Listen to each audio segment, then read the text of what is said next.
یا بنی اسرائیل اذکروا نعمتی التی انعمت علیکم واوفوا بعہدی اوف بعہدکم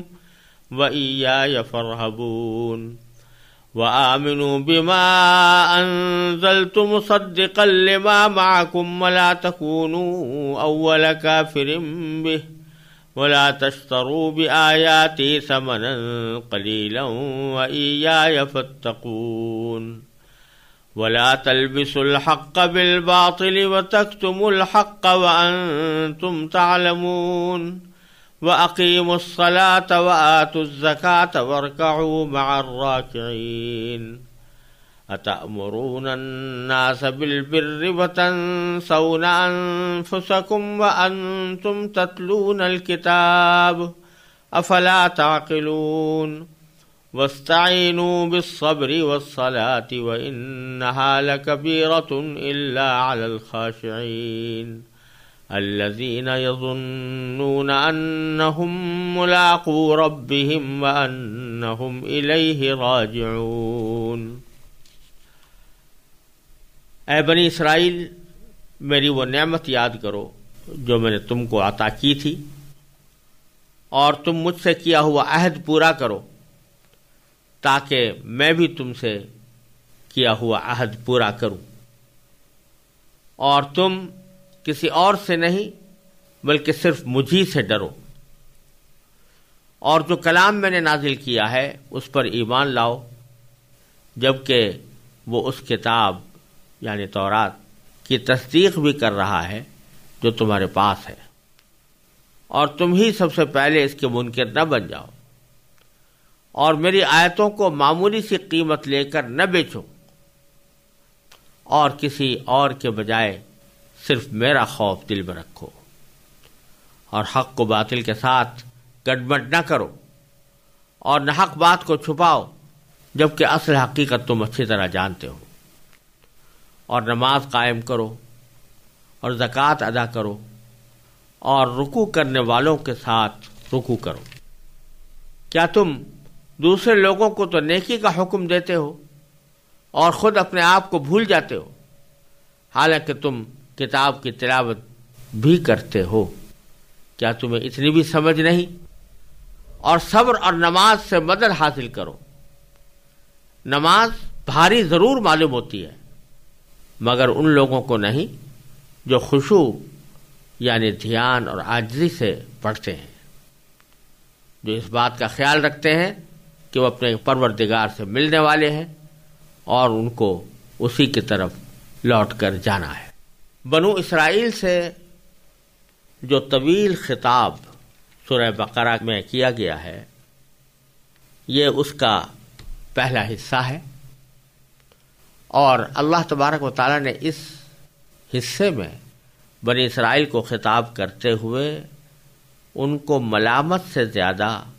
نصیحت اور مشفقانہ دعوت کا اسلوب اس رکوع میں اختیار فرمایا ہے، اور ان کو پیار محبت سے شفقت کے ساتھ دعوت دی ہے کہ تم اپنی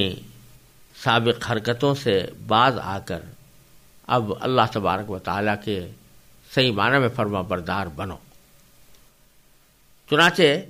اس رکوع میں جو میں نے ابھی تلاوت کیا ہے، اس میں اللہ تبارک و تعالیٰ نے ان کو ان کے اوپر کی ہوئی نعمتیں یاد دلا کر مختلف احکام دیے ہیں، اور محبت سے دیے ہیں کہ تم ان کو قبول کر لو۔ سب سے فرمایا یا بنی اسرائیل، خطاب کیا کہ اے اسرائیل کے بیٹو۔ جیسا میں پہلے بھی عرض کر چکا ہوں، اسرائیل نام ہے حضرت یعقوب علیہ السلام کا۔ حضرت یعقوب علیہ السلام کے دو نام تھے، ایک یعقوب اور ایک اسرائیل۔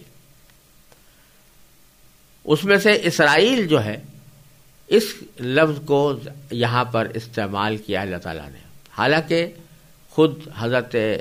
اسرائیل علیہ السلام کا نام اللہ تعالیٰ نے دوسری جگہ یعقوب بھی ذکر کیا ہے، وَوَصَّىٰ بِهَا إِبْرَاهِيمُ بَنِيهِ وَيَعْقُوب، وہاں پر یعقوب کا نام لیا ہے۔ لیکن جب بنی اسرائیل سے خطاب فرمایا ہے تو اسرائیل ہی کا لفظ استعمال کیا، اسرائیل ہی کے نام کو باری تعالیٰ نے اس کام کے لیے منتخب فرمایا کہ ان کے حوالے سے بنو اسرائیل سے خطاب کیا جائے۔ اس کی وجہ یہ ہے بظاہر کہ ان دونوں ناموں میں اسرائیل کے نام میں معنویت زیادہ ہے۔ عبرانی زبان کا لفظ ہے، عبرانی زبان میں ایل اللہ کو کہتے ہیں، اور اسرا کے معنی بندے کے ہوتے ہیں، تو اسرائیل کے معنی ہوئے عبداللہ یعنی اللہ کا بندہ، تو اس میں معنویت زیادہ ہے، اور یہ نام اللہ تعالیٰ کی بندگی پر چونکہ دلالت کر رہا ہے اس لیے اس میں محبوبیت کی شان بھی زیادہ ہے۔ تو جب ان کے بیٹوں کو اللہ تعالیٰ نے خطاب فرمایا تو اس نام کے حوالے سے خطاب کر کے اس میں یہ پہلو موجود ہے کہ تم ایک ایسے شخص کے بیٹے ہو جو اللہ کا کامل اور مکمل بندہ تھا، اور اس نے اللہ کے کامل بندگی کا راستہ اختیار کیا تھا، اس لیے یا بنی اسرائیل، یا بنی اسرائیل، یہ کئی جگہ متعدد جگہ مقامات پر اللہ تعالیٰ نے اسی طرح استعمال کیا۔ حالانکہ ان کو یا بنی یعقوب بھی کہہ سکتے تھے، لیکن یا بنی اسرائیل کہہ کر یہ خطاب کیا، جس میں ایک شفقت کا بھی پہلو ہے اور ساتھ میں اس بات کا بھی کہ تم جس باپ کے بیٹے ہو اس باپ کی بندگی کا کیا مقام تھا اور تمہیں اس بندگی کو اختیار کرنا چاہیے۔ پھر فرمایا کہ اذکروا نعمتی التی انعمت علیکم، تم اس نعمت کو یاد کرو جو میں نے تم کو عطا کی تھی۔ کیا نعمت؟ وہ نعمتیں کچھ تفصیل کے ساتھ آگے اسی صورت میں آنے والی ہیں، کن کن نعمتوں سے اللہ تعالیٰ نے ان کو سرفراز فرمایا تھا، لیکن یہاں صیغہ مفرد کا استعمال ہوا ہے کہ میں نے تم پر جو نعمت دی تھی، یعنی تم کو ایمان عطا فرمایا تھا۔ یہ ایمان ایک ایسی تنہا نعمت ہے کہ جو تمام نعمتوں پر بھاری ہے، کہ موسیٰ علیہ السلام کے اوپر تم ایمان لائے اور موسیٰ علیہ السلام کے تم امتی بنے، تو اس نعمت کو یاد کرو۔ اور اس کے اندر اگرچہ لفظ مفرد کا ہے، دوسری نعمتیں بھی شامل ہو سکتی ہیں جن کی تفصیل اور توضیح آگے اسی صورت میں آنے والی ہے۔ پھر دوسرا حکم یہ دیا کہ وَأَوْفُوا بِعَهْدِي، تم میرے ساتھ کیے ہوئے عہد کو پورا کرو، یعنی تم نے مجھ سے جو عہد کیا تھا اس کو پورا کرو۔ تو کیا ہوگا کہ اوفی بعہدکم، میں نے تم سے جو عہد کیا ہے وہ میں پورا کروں گا اس کے جواب میں۔ تو یہ حکم ہے کہ میرے ساتھ کیے ہوئے عہد کو پورا۔ اس میں خود یہ بات پتہ چل رہی ہے کہ بنی اسرائیل نے اللہ تبارک و تعالیٰ سے کوئی عہد کیا تھا۔ اللہ تبارک و تعالیٰ نے خود قرآن کریم میں بھی ان کے کئی کیے ہوئے معاہدوں کا ذکر کیا ہے جو انہوں نے اللہ تعالیٰ سے کیے تھے۔ مثلا اسی آگے سورہ بقرہ کے اندر آنے والا ہے ایک عہد کہ وَإِذْ أَخَذْنَا مِيثَاقَ بَنِي إِسْرَائِيلَ لَا تَعْبُدُونَ إِلَّا اللَّهَ، کہ جب ہم نے بنی اسرائیل سے یہ عہد لیا تھا کہ تم اللہ کے سوا کسی کی عبادت نہیں کرو گے، اللہ کے سوا کسی کی بندگی نہیں کرو گے۔ یہ وہاں تو یہ عہد یہ تھا کہ توحید کا، کہ اللہ کے سوا کسی کی بندگی نہیں کرو گے، توحید کا بھی اور اطاعت کا بھی، کہ اللہ کے سوا کسی اور کی اطاعت نہیں کرو گے، اپنی نفسانی خواہشات کی اطاعت نہیں کرو گے، اپنے بہکانے والوں کی اطاعت نہیں کرو گے، اللہ کی اطاعت کرو گے۔ اور سورہ مائدہ میں اللہ تبارک و تعالیٰ نے زیادہ تفصیل کے ساتھ اس عہد کا ذکر فرمایا ہے، وَلَقَدْ أَخَذْنَا مِيثَاقَ بَنِي إِسْرَائِيلَ وَبَعَثْنَا مِنْهُمُ اثْنَيْ عَشَرَ نَقِيبًا۔ وہاں جو متعدد معاہدے بنی اسرائیل کے مذکور ہیں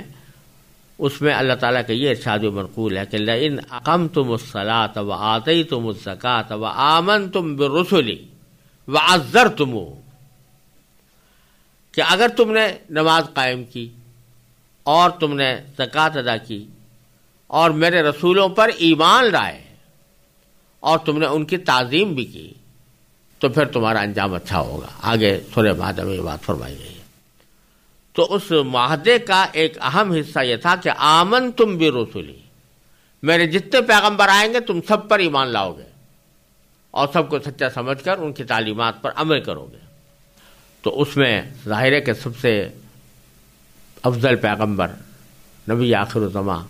سرور تو عالم صلی اللہ علیہ وسلم تشریف لانے والے تھے، لہذا ان کی تشریف آوری کے موقع پر ایمان لانا ان کے معاہدے کا ایک حصہ تھا جو انہوں نے اللہ تعالیٰ سے کیا تھا. تو اوفو بعہدی، تم وہ عہد پورا کرو جو تم نے مجھ سے کیا تھا کہ آنے والے ہر نبی پر ایمان لاؤ گے اور اس کے احکام پر عمل کرو گے. اگر یہ ایسا کرو گے تو اوفی بعہدکم، تو میں بھی اپنے اس عہد کو پورا کروں گا جو تمہارے ساتھ کیا تھا. یعنی تم سے یہ عہد کیا تھا کہ اگر تم اللہ کے مطیع اور فرما بردار رہے، اللہ تعالیٰ کی ٹھیک ٹھیک بندگی کرتے رہے، تو اس صورت میں تم کو بہترین جزا دوں گا، ثواب دوں گا، دنیا کے اندر بھی اور آخرت کے اندر بھی. تو وہ عہد میں تم سے پورا کروں گا بشرطے کہ تم اس عہد کو پورا کرو جو تم نے مجھ سے کیا تھا. پھر آگے فرمائے وَإِيَّايَ فَارْهَبُونَ، اور صرف مجھی سے ڈرو، مجھی سے خوف رکھو. یہ عربی زبان کا ایک قاعدہ ہے کہ جب مفعول کو مقدم کیا جاتا ہے فعل کے اوپر تو اس سے حصر کا فائدہ حاصل ہوتا ہے. یعنی ایک صورت تو یہ ہے کہ یہ کہتے ہیں کہ ارہبونی، آپ مجھ سے ڈرو، تو وہاں سے صرف اتنی بات ہوتی کہ مجھ سے ڈرو. لیکن مجھ کے لیے مفعول جو ہے اس کو مقدم کرتے ہوئے ایایا فرمایا، تو اس کے معنی ہو گیا کہ مجھی سے ڈرو. اور اس میں جب فا بھی لگا دی ایایا فرہبون، تو اس میں مزید تاکید پیدا ہو گئی. یعنی مجھ سے اور صرف مجھ سے ڈرو. یا دوسرے الفاظ میں اس کو اگر ہم اس طرح تعبیر کریں تو بھی مناسب ہے کہ اگر کسی سے ڈرنا ہے تو مجھی سے ڈرو. تو یہ فا جو ہے وہ اس معنی میں آ رہی ہے کہ اگر کسی سے ڈرنا ہے تو مجھی سے ڈرو. اس میں تاکید زیادہ پیدا ہو جاتی ہے، میرے سوا کسی اور سے ڈرو. یہ ڈر کا ذکر یہاں پر اس لیے فرمایا کہ بہت سے بنی اسرائیل اور بہت سے یہودی ایسے تھے کہ جن کے دل تو مان رہے تھے کہ نبی کریم سرور دو عالم صلی اللہ علیہ وسلم اللہ کے سچے پیغمبر ہیں اور جو تعلیمات وہ لے کر آئے ہیں وہ درست ہیں اور ہمیں ان کو ماننا چاہیے. لیکن جس چیز نے ان کو روکا ہوا تھا وہ ایک ڈر تھا. وہ ڈر یہ تھا کہ یہ منصب جب بنی اسماعیل کی طرف جائے گا تو ہماری ہیٹی ہوگی. اور دوسری طرف ان کو یہ ڈر تھا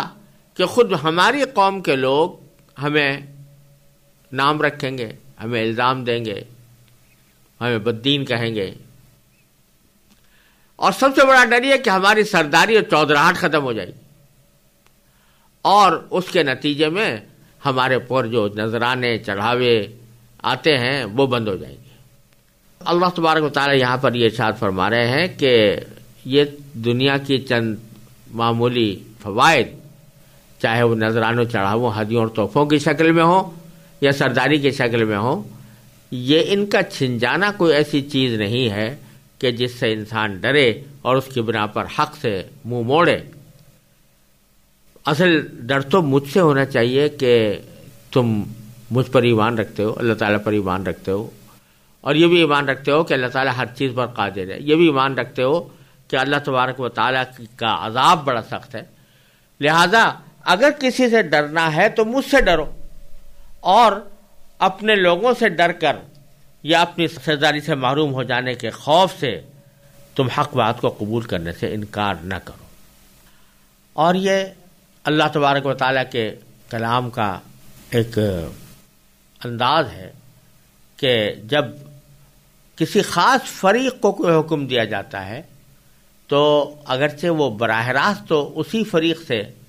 خطاب ہوتا ہے لیکن حکم عام ہوتا ہے. تو اوفو بعہدی اوفی بعہدکم، یہ اگرچہ یہاں پر خطاب بنی اسرائیل سے ہے لیکن اس میں ساری دنیا سے خطاب بھی ہے اور ہم سے خطاب بھی ہے، جس کا مطلب یہ ہے کہ تم جو عہد کر چکے ہو اللہ تبارک و تعالیٰ سے اس کو پورا کرو. اور اللہ تعالیٰ سے عہد انسان کر چکا ہے، ایک تو اپنا مخلوق ہونے کی بنا پر ایک خاموش عہد کر چکا ہے، خاموش عہد جسے ٹیسٹ ایگریمنٹ جیسے کہتے ہیں، وہ اللہ تبارک و تعالیٰ کے ساتھ کیے ہوئے ہے کہ میں بندہ ہوں اور وہ میرا خالق ہے، لہٰذا میں اس کے ہر حکم مانوں گا. اور ایمان لا کر اس عہد کو مزید پختہ کر دیا گیا کہ اشہد ان لا الہ الا اللہ اشہد ان محمد رسول اللہ جب کہہ دیا تو یہ عہد اور بھی زیادہ پختہ ہو گیا. تو اس میں ہم لوگ بھی داخل ہیں کہ اللہ تعالیٰ کے ساتھ کیے ہوئے عہد کو پورا کریں. پھر اگلی آیت میں اللہ تبارک و تعالیٰ نے بنی اسرائیل سے خطاب کرتے ہوئے فرمایا وَآمِنُوا بِمَا أَنزَلْتُ، اور میرے ساتھ کیے ہوئے عہد کو پورا کرنے کا ایک لازمی حصہ تقاضا یہ ہے کہ تم ایمان لاؤ اس کتاب پر جو میں نے نازل کی ہے، اس کلام پر جو میں نے نازل کیا ہے، یعنی قرآن جو نبی کریم صلی اللہ علیہ وسلم پر نازل کیا ہے اس پر ایمان لاؤ. یہ تمہارے اس عہد کا حصہ ہے، کیونکہ تم نے اس عہد میں کہا تھا کہ ہم آئندہ آنے والے جتنے بھی پیغمبر ہیں ان پر ایمان لائیں گے. آمنتم برسولی وعزرتموہم، اس میں سورہ مائدہ کے والے میثاق میں اس کا ذکر تھا، لہذا اسی کے مطابق تم ایمان لاؤ اس کلام پر جو میں نے تم پر نازل کیا. پھر فرمایا مصدقا لما معکم، اب یہ اس پر ایمان لانے کی ایک اضافی وجہ بیان فرمائی جا رہی ہے، اور اضافی وجہ یہ ہے کہ یہ کتاب جو ہم نے نازل کی ہے نبی آخر الزماں صلی اللہ علیہ وسلم پر، یہ کوئی ایسی کتاب نہیں ہے جو کوئی ایسی انہونی باتیں کر رہی ہو جو پہلے سے تمہیں معلوم نہ ہو یا جن کو تم پہلے درست نہ سمجھتے ہو. یہ تصدیق کر رہی ہے ان باتوں کی جو تمہارے ساتھ موجود کتاب یعنی تورات میں موجود تھی. کیا معنی؟ کہ قرآن کریم جو اللہ تعالیٰ نے نازل کیا ہے یہ کوئی ایسا قرآن نہیں ہے کہ جو یہ کہتا ہو کہ بھئی تورات کوئی چیز نہیں تھی، انجیل کوئی چیز نہیں تھی، اور پہلے کوئی آسمانی کتاب نازل نہیں ہوئی تھی، یا تورات کی دعوت بنیادی دعوت کچھ اور ہو اور قرآن کی بنیادی دعوت کچھ اور ہو. ایسا نہیں ہے، بلکہ یہ جو تمہارے پاس کتاب موجود ہے تورات، اور جس کو تم مانتے ہو کہ آسمانی کتاب ہے، اس کتاب کے اندر جو باتیں لکھی گئی ہیں قرآن ان میں سے بہت سی باتوں کی تصدیق کر رہا ہے. خاص طور سے یہ بات کہ تورات نے بھی توحید کا حکم دیا، قرآن نے بھی توحید کا حکم دیا. تورات بھی بت پرستی سے منع کرتی ہے، قرآن بھی بت پرستی سے منع کرتا ہے. تورات نے بھی یہ بتایا کہ اللہ تعالیٰ کے پیغمبر اترتے ہیں، اور قرآن بھی کہتا ہے کہ اللہ تعالیٰ کے پیغمبر اترتے ہیں. تورات نے بھی حضرت نوح علیہ السلام سے لے کر حضرت موسیٰ علیہ السلام تک اور ان کے بعد کے انبیاء کرام کے حالات بیان کیے ہیں، اور قرآن نے بھی ان کے وہی حالات بیان فرمائے ہیں. اور اسی طرح تورات میں بھی آخرت کا ذکر ہے، اور قرآن کریم بھی آخرت کو مانتا ہے اور آخرت کی بھلائی کی دعوت دیتا ہے. اور سب سے بڑی بات یہ کہ تورات میں اللہ تبارک و تعالیٰ نے نبی کریم نبی آخر الزماں صلی اللہ علیہ وسلم کی تشریف آوری کی واضح نشانیاں بتائی ہیں، واضح خبر دی ہے کہ ایک نبی آخر میں آئیں گے، ان کے یہ اوصاف ہوں گے. تورات کی متعدد صحیفوں میں آج بھی باوجود تحریف کے وہ بشارتیں موجود ہیں. تو نبی کریم صلی اللہ علیہ وسلم جب کوئی قرآن کریم کی آیت نازل ہوتی ہے یا نبی کریم صلی اللہ علیہ وسلم اپنی رسالت کا اعلان فرماتے ہیں، تو یہ در حقیقت تورات کی ان باتوں کی تصدیق ہوتی ہے جن میں نبی آخر الزماں کی پیشین گوئی کی گئی ہے. تو یہ تصدیق کر رہی ہے اس کتاب کی جو تمہارے ساتھ ہے، تو ان معنی میں تصدیق کر رہی ہے. یہاں یہ اچھی طرح سمجھ لینا چاہیے کہ اس کا مطلب یہ نہیں ہے کہ یہودیوں کے پاس جو کتاب تھی جس کو وہ تورات کہیں یا تالمود کہیں یا مشنا کہیں، جو کچھ بھی نام دیں اس کا، اس کی قرآن تصدیق کر رہا ہے کہ وہ ساری کی ساری صحیح ہے۔ وجہ اس کی یہ ہے کہ خود قرآن کریم نے ہی متعدد مقامات پر اور خود ہی اسی سورہ بقرہ میں بنی اسرائیل سے خطاب کرتے ہوئے آگے آنے والا ہے، جگہ جگہ یہ اعلان فرمایا ہے کہ یہودیوں نے اس کتاب کو اپنی اصل صورت میں باقی نہیں رکھا جو ان حضرت موسیٰ علیہ السلام پر نازل کی گئی تھی، بلکہ اس میں جگہ جگہ تعریفیں کی ہیں۔ اور اسی آیت میں آگے آ رہا ہے کہ تم اللہ کی آیتوں کو تھوڑی سی قیمت لے کر مت بیچا کرو۔ تو آگے بھی قرآن کریم نے جگہ جگہ اس بات کا ذکر کیا ہے کہ انہوں نے تحریف کی ہے، اس کو بگاڑا ہے، اس کو اصل صورت میں باقی نہیں رکھا۔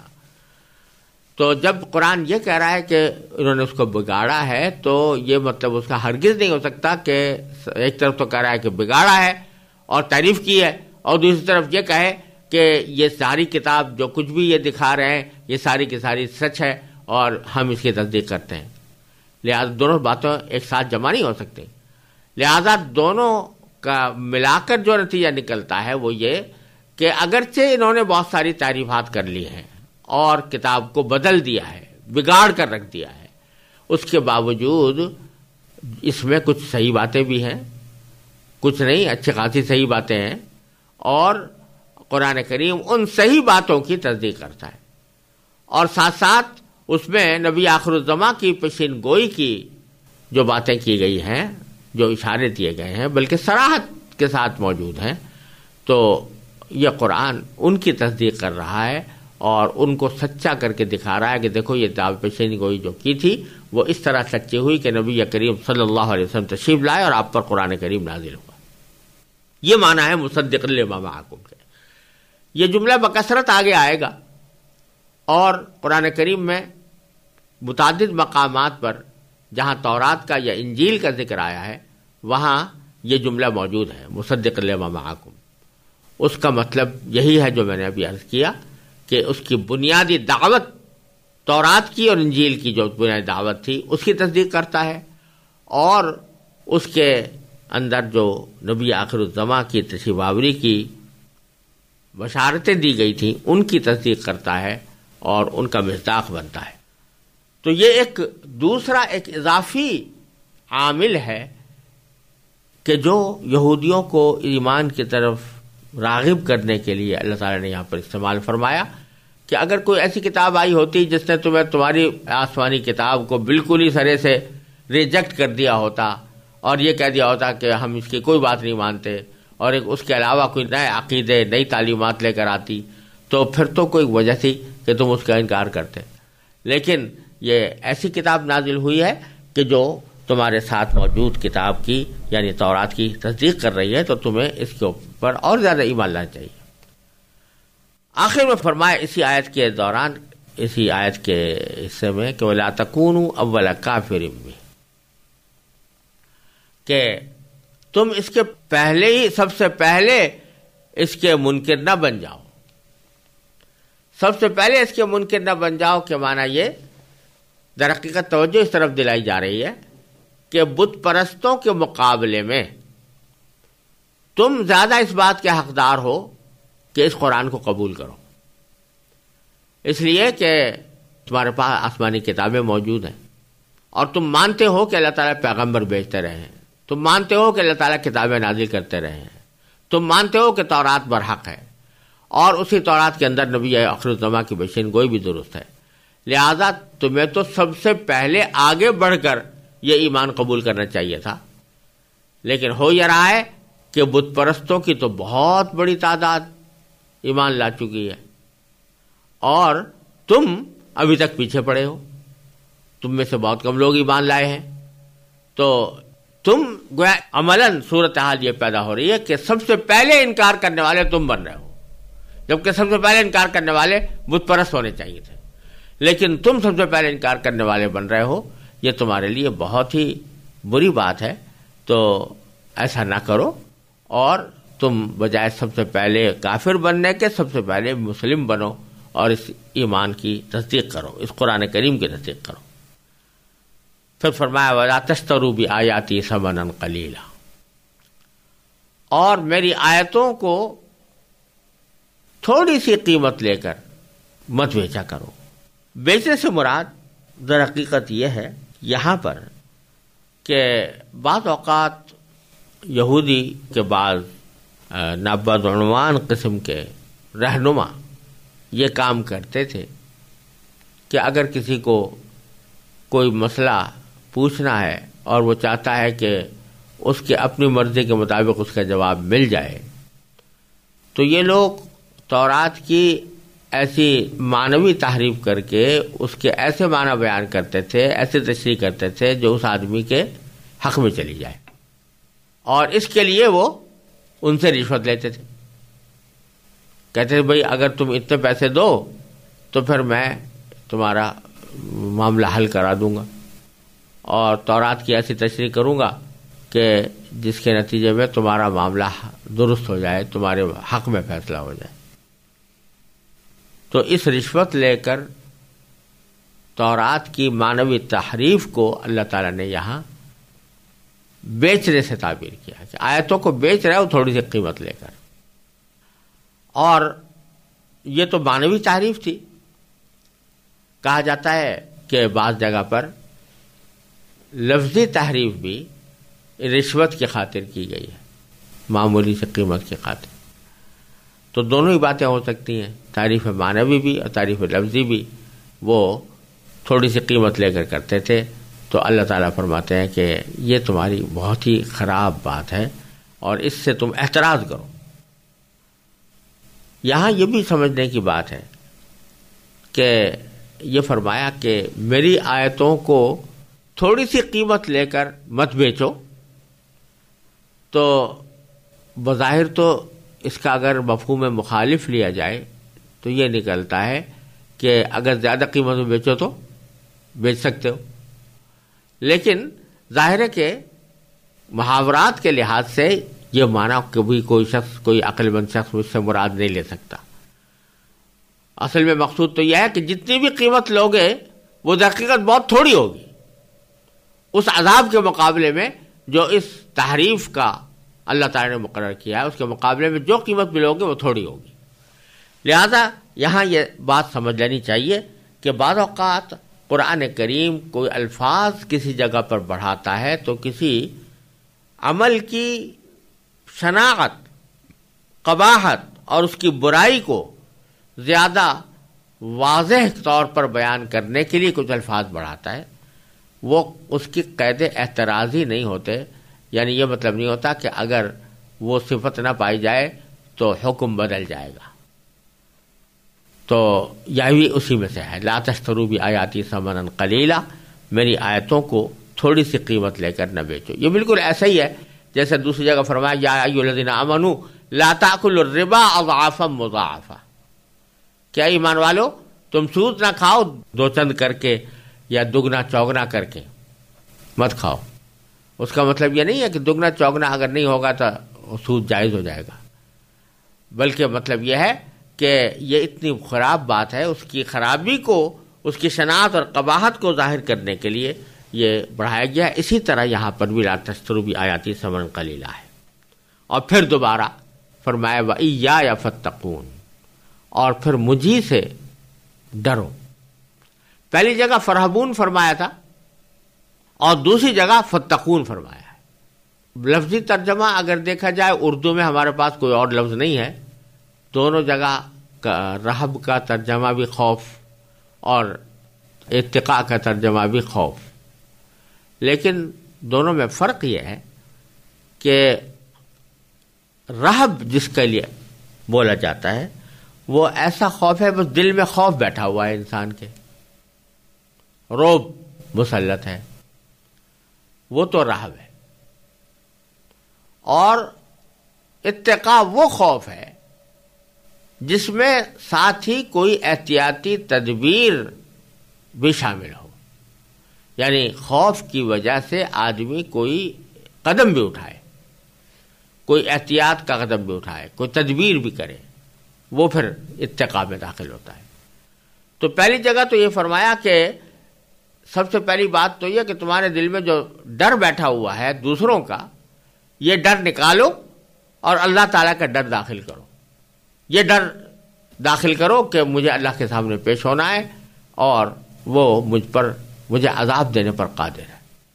اور دوسری جگہ فتقون فرمایا تو یہاں صرف اتنی بات ہے کہ ڈر دل میں بٹھا لو، بلکہ اس ڈر کے نتیجے میں جو عمل کرنے چاہیے وہ عمل بھی کرو. وہ عمل بھی کرو کہ اس ڈر کے نتیجے میں تم غلط کام سے بچو اور جو اللہ تعالیٰ کی اطاعت اور بندگی ہے اس کو انجام دو. وَإِيَّايَ فَاتَّقُونِ. اور پھر آگے فرمایا وَلَا تَلْبِسُوا الْحَقَّ بِالْبَاطِلِ وَتَكْتُمُوا الْحَقَّ وَأَنْتُمْ تَعْلَمُونَ. اور تم حق کو باطل کے ساتھ گڑبڑ نہ کرو. حق کو باطل کے ساتھ گڑبڑ کرنے میں وہی بات ہے کہ تورات کے اندر بعض اوقات اپنی طرف سے کوئی اضافہ کر دیا، کوئی کمی کر دی، لفظی تحریف، اور بعض اوقات یہ کہ اس کے معنی حقیقت میں کچھ اور تھے اور اس کے معنی لوگوں کے سامنے کچھ اور بیان کر دیے،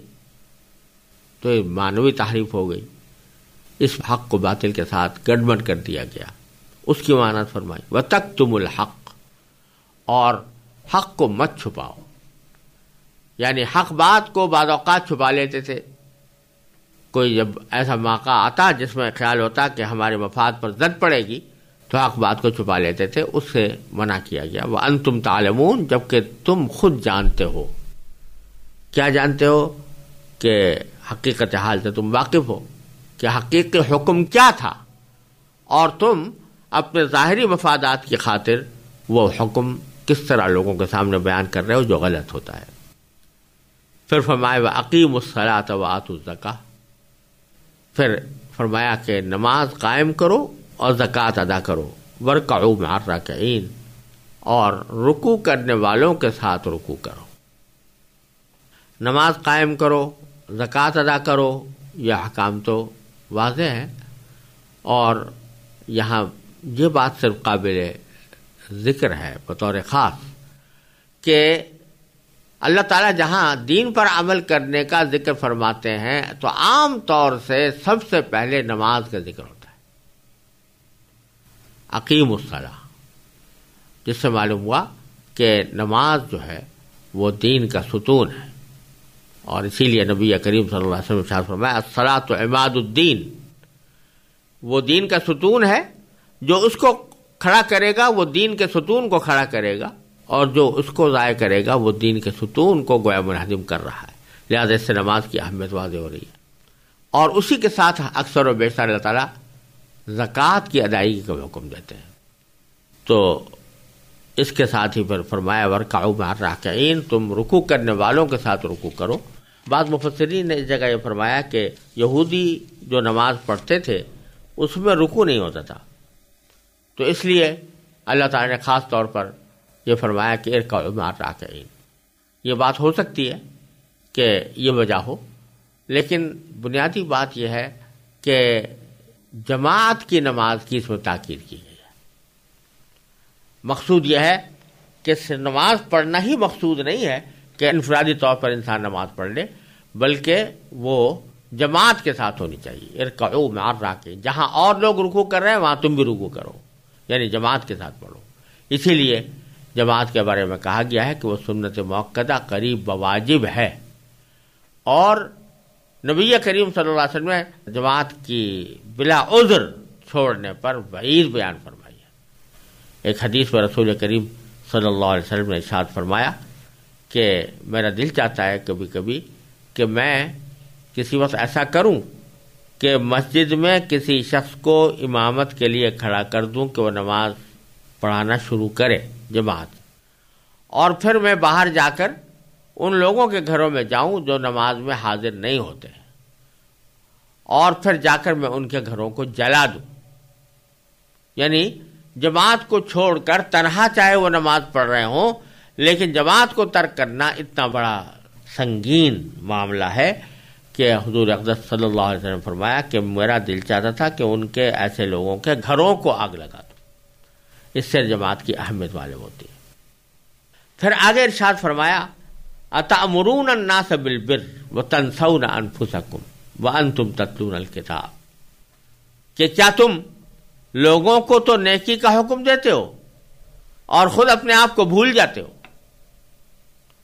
حالانکہ تم کتاب کی تلاوت بھی کرتے ہو، کیا تمہیں اتنی بھی سمجھ نہیں؟ یہ ہوتا تھا کہ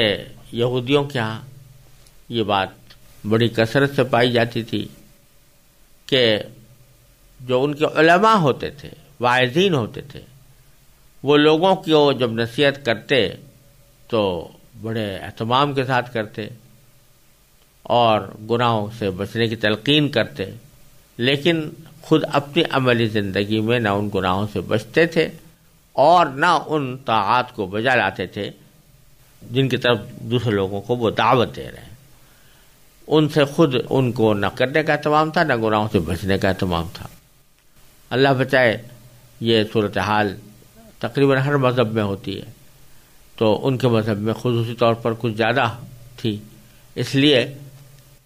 اللہ تبارک و تعالیٰ نے فرمایا کہ یہ بہت ہی بری بات ہے کہ لوگوں کو تو نیکی کا حکم دو اور خود اپنے آپ کو بھول جاؤ، اور یعنی اپنے لیے بھلائی کا راستہ، نیکی کا راستہ اختیار نہ کرو۔ تو جب کہ تم کتاب کی تلاوت بھی کرتے ہو، یعنی تم عالم ہو اور تمہیں تورات کا علم ہے، اس کے باوجود تم نے یہ حرکتیں کر رکھی ہیں، یہ کتنی ناسمجھی کی بات ہے۔ افلا تعقلون، کیا تمہیں اتنی سمجھ نہیں ہے؟ یہاں بھی میں وہی بات عرض کروں گا کہ اگرچہ خطاب تو یہ براہ راست بنی اسرائیل کو ہو رہا ہے، لیکن اپنے عموم کے لحاظ سے اس میں سب داخل ہے، ہر وہ شخص داخل ہے جو دوسروں کو تو نصیحت کرے اور خود اس نصیحت پر کاربند نہ ہو۔ یہاں یہ بات بھی عرض کر دوں کہ یہ لوگوں میں مشہور یہ ہے کہ جو شخص خود بے عمل ہو وہ دوسروں کو نصیحت نہ کرے، یہ بات صحیح نہیں ہے، بلکہ صحیح بات یہ ہے کہ جو شخص نصیحت کرتا ہے اسے عمل ضرور کرنا چاہیے، یعنی ملامت اس کی نصیحت پر نہیں ہے، ملامت اس کے عمل نہ کرنے پر ہے۔ لہذا اس کا مطلب یہ ہے کہ جب کوئی شخص دوسروں کو دعوت دے رہا ہے، اچھے کام کی طرف دعوت دے رہا ہے، تو دعوت دینا تو برحق ہے اور اس کو انشاءاللہ اس پر اجر و ثواب بھی اس کو ملے گا، لیکن اس کے بعد جب وہ اپنے آپ کو بھول جاتا ہے، یعنی خود اپنے طور پر اپنی زندگی میں اس پر عمل نہیں کرتا، تو یہ ہے خرابی کی بات اور یہ ہے گناہ کا کام، تو اس کا گناہ زیادہ بڑھ جاتا ہے۔ ایک آدمی ہے جو کوئی مبلغ نہیں ہے، داعی نہیں ہے، کوئی پیشوا نہیں ہے، کوئی مقتدی نہیں ہے، کوئی دینی رہبر نہیں ہے، اور وہ کوئی غلطی کرتا ہے تو گناہ تو اس کو بھی ہے، لیکن ایک شخص پیشوا ہے، دینی رہنما ہے، مبلغ ہے، داعی ہے، لوگ اس کو اپنا بڑا سمجھتے ہیں، دینی اعتبار سے اس کی عزت و توقیر کرتے ہیں، وہ اگر ان باتوں کی خلاف ورزی کرے کہ جو دوسروں کو جس سے وہ روک رہا ہے، تو یہ بڑی خطرناک بات ہے اور اس کا گناہ بہت زیادہ ہے۔ اور اسی واسطے پیغمبر نے فرمایا کہ وَمَا أُرِيدُ أَنْ أُخَالِفَكُمْ إِلَىٰ مَا أَنْهَاكُمْ عَنْهُ، کہ میں ایسا نہیں چاہتا کہ جس چیز سے میں تمہیں روک رہا ہوں تمہارے جانے کے بعد تمہارے پیچھے میں خود وہ کام کرنا شروع کر دوں۔ تو پیغمبر اس سے اعتراض کرتے ہیں۔ تو یہاں اللہ تبارک و تعالیٰ نے یہودیوں کے واسطے سے ہم سب کو متنبہ فرما دیا ہے کہ یہ کام کرنا بہت بری بات ہے کہ لوگوں کو تو نیکی کی تلقین کی جائے اور انسان خود اس سے محروم رہے۔ پھر آگے اللہ تبارک و تعالیٰ نے بڑے مشفقانہ انداز میں اس تمام کاموں کو آسان کرنے کی تدبیر بتائی۔ یہ جتنے باتوں کا حکم دیا گیا ان یہودیوں کو، تو ان میں سچی بات تو یہ ہے کہ جو آدمی ایک پرانے مذہب پر جمع ہوا ہو اور اس میں اس کو ایک مقام حاصل ہو چکا ہو، سرداری مل چکی ہو، اس کی وجہ سے اس کی آمدنی ہو رہی ہو، اس کو ایک دم سے چھوڑ دینا اور دوسرے مذہب کو اختیار کر لینا اور اس دوسرے مذہب کے احکام پر ایک ایک کر کے عمل کرنا، یہ نفس پر شاق تو بہت ہوتا ہے، اور اس کام کے لیے آدمی کو اپنی بہت قربانی دینی پڑتی ہے، جذبات کی قربانی دینی پڑتی ہے، بعض اوقات مالی مفادات کی قربانی دینی پڑتی ہے، بعض اوقات اعزاء اقارب کی دوستیوں کی قربانی دینی پڑتی ہے، تو اس لیے مشکل تو تھا یہ کام۔ تو اب اللہ تبارک و تعالیٰ فرما رہے ہیں کہ ٹھیک ہے مشکل تو ہے، لیکن دو چیزوں سے مدد لو، وَاسْتَعِینُوا بِالصَّبْرِ وَالصَّلَاةِ، مدد لو صبر سے اور نماز سے۔ کیا معنی؟ کہ جب تمہیں بہت مشکل لگ رہی ہے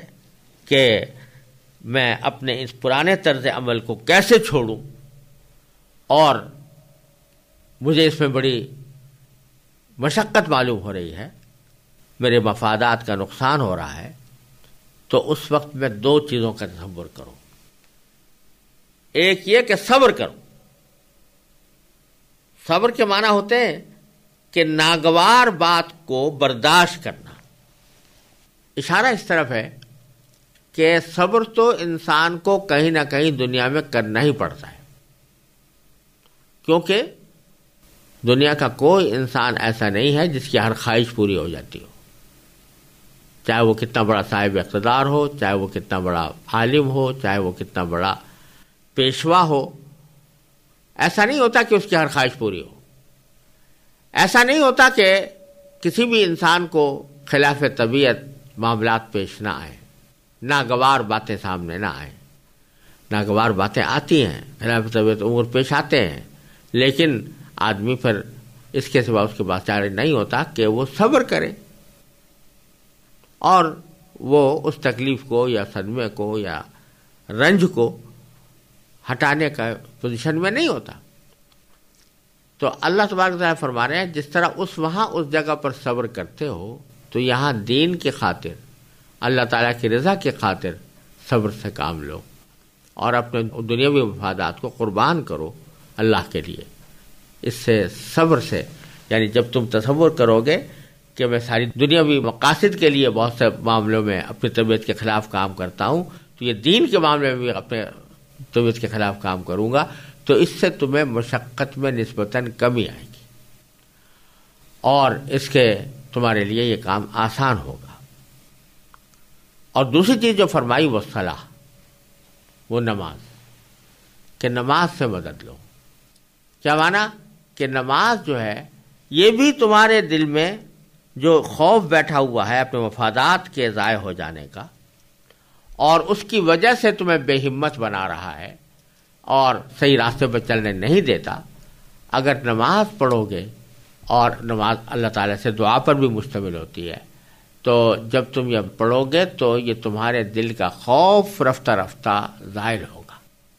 نماز کی خاصیت یہ ہے کہ یہ گناہوں کے سے بچانے میں ایک اہم کردار ادا کرتی ہے، اور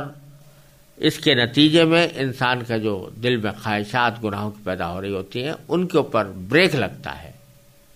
کسی نہ کسی درجے میں لگتا ہے، اور جتنا آدمی نماز اہتمام کے ساتھ پڑھے گا اتنا ہی اس کا یہ فائدہ حاصل ہوگا۔ تو اللہ تعالیٰ نے فرمایا کہ اگر تمہیں مشقت معلوم ہو رہی ہو تو دو چیزوں سے مدد دو، صبر سے اور نماز سے، اور ساتھ یہ بھی فرما دیا وَإِنَّهَا لَكَبِيرَةٌ إِلَّا عَلَى الْخَاشِعِينَ۔ اور یہ نماز جو ہے یہ ہے تو مشکل ضرور، بھاری ضرور معلوم ہوتی ہے، مگر ان لوگوں کو نہیں جو خشوع یعنی دھیان اور عاجزی سے پڑھتے ہیں۔ اگر آدمی خشوع کے ساتھ پڑھے، خشوع کے معنی یہ ہے کہ جو الفاظ زبان سے نکال رہا ہے دھیان انہی کی طرف ہو، تو اس کے نتیجے میں نماز کی مشقت کم ہو جاتی ہے، اور نماز جو بھاری لگ رہی ہے وہ کم ہو جاتی ہے۔ تو یہ تجربہ ہے، ہر انسان تجربہ کر سکتا ہے کہ ایک طریقہ یہ ہے کہ آدمی نماز پڑھے، نماز کے اندر اپنے خیالات کو بے مہار چھوڑ دے، اور ساری دنیا کی باتیں سوچے، اور یہ پتہ نہ چلے کہ میں کیا پڑھ رہا ہوں یا کیا سن رہا ہوں۔ اگر امام کے پیچھے ہے تو سن کے آ رہا ہوں، اگر خود پڑھ رہا ہے تو پڑھ کے آ رہا ہوں، یہ پتہ نہ چلے۔ تو اگر اس طرح نماز پڑھے گا انسان تو وہ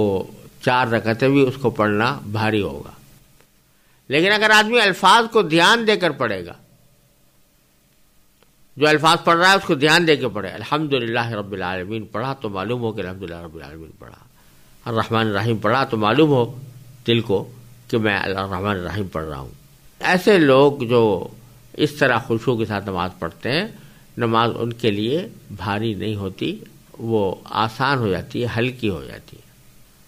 اور یہ وہ لوگ ہیں الذین یظنون انہم ملاقو ربہم،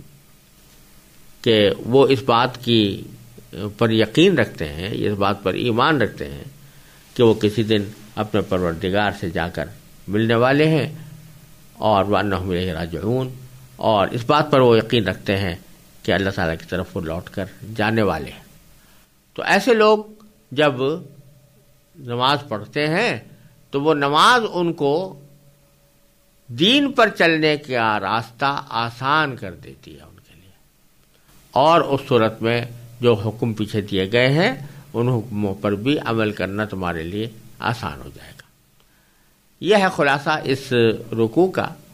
کہ جس میں اللہ تبارک و تعالیٰ نے یہودیوں کو، بنی اسرائیل کو ایمان لانے کی دعوت دی ہے، اور دعوت ناصحانہ اور مشفقانہ انداز کی ہے. یہاں ملامت کرنا پیش نظر نہیں ہے.